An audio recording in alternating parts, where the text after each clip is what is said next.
The Mental Health Research for Innovation Centre is very much focused on the relationship between, core innovation. It might be new drugs, it might be new digital approaches, it may be a combination of those things.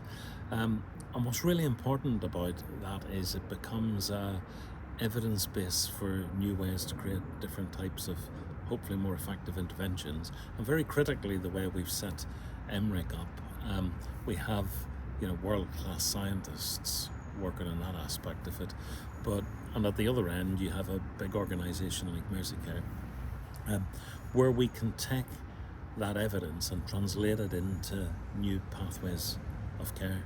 And that for me is the most significant thing we do here.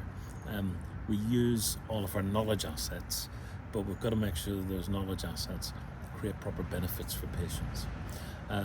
Now that might be in relation to somebody with difficult to treat depression or psychosis or whatever, but the principle that you can get this really great learning loop in place doesn't sort of remain in the mental health space. It extends to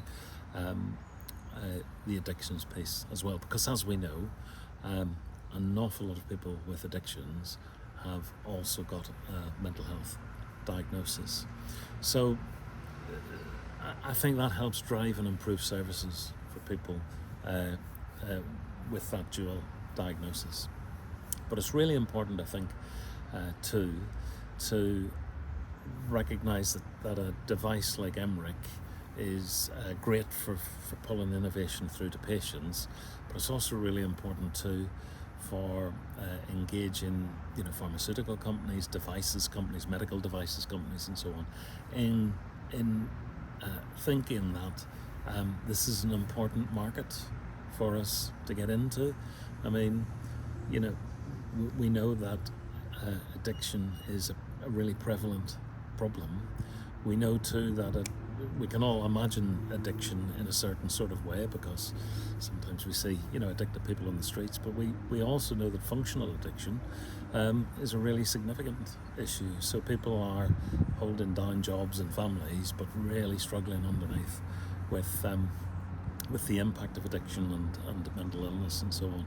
So I think if we're going to really resolve this issue properly, we have, through the lens of something like the Mental Health Research for Innovation Centre, to not only pull great innovation down into our services as we deliver them, but to reach up into